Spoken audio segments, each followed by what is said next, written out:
Hello guys, welcome back to Pragati's kitchen. तर आज आपण पनीरची भाजी बनवणार आहे लच्छीदार. त्यासाठी आपण कांदे, टमाटर, लसूण, अद्रक, मिरची हे सर्व चिरून घेतलं आहे आणि आता आपण त्याला ग्राइंड करणार आहे. फक्त जिरं टाकायचं आणि हे बघा असं पूर्ण ग्राइंड करून त्यानंतर तुम्ही टमाटरला ग्राइंड करून घ्यायचं. त्यानंतर कढईमध्ये तेल, मोहरी, जिरं आणि जो आपण पेस्ट काढलेला आहे तो पेस्ट त्यामध्ये टाकायचा आणि त्याला छान शिजू द्यायचं. जोपर्यंत तो ब्राऊन होत नाही तोपर्यंत त्याला होऊ द्यायचं. आणि आता त्याच्यामध्ये टमाटरचा पेस्ट टाकायचा, तो पण थोडं ब्राऊन होईपर्यंत त्याला होऊ द्यायचं.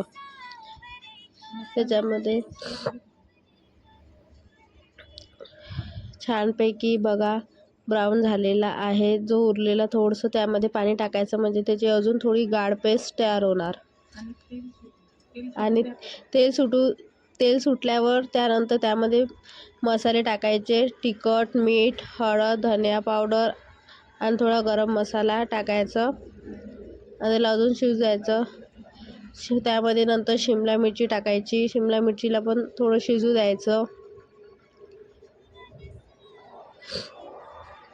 त्याच्यानंतर मीठ टाकायचं. तुम्हाला स्वादानुसार मीठ आपण त्यामध्ये टाकायचं.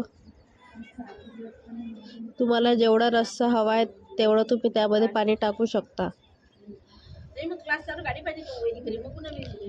टाकायचं आणि मग पाणी टाकायचं. पाणी टाकल्यावर शिजू द्यायचं छान, म्हणजे तो एक रस्सा एक गाढ थिकनेसपणा त्याचा येईल. छान त्याला तेल सुटूपर्यंत होऊ द्यायचं. त्यानंतर पनीर टाकायचं. आम्ही इथे पनीर तळलेले आहे, तुम्ही तळू शकता. जर तुम्हाला वाटत नाही तर तुम्ही तसे पण त्याच्यात टाकू शकता. अशा प्रकारे छानपैकी आपली पनीरची भाजी इथे रेडी होत आहे. बघू शकता तुम्ही, खूप छान झालेली आहे आणि खूप सोपी पद्धतीने झाली आहे. बघा वरतून छान तेल सुटलेलं आहे. अशा प्रकारे आपली ही भाजी आता रेडी झालेली आहे. त्यावर वरतून आपण आता कोथिंबीर टाकायची आणि 10 मिनटं त्याला छान अजून शिजू द्यायची. त्यानंतर आपली ही रेसिपी छानपैकी तयार झालेली आहे. तर चला या मग सर्वजण जेवण करायला. इथे एक वेळ टेस्ट करून पाहू. हा हा हा, काय भाजी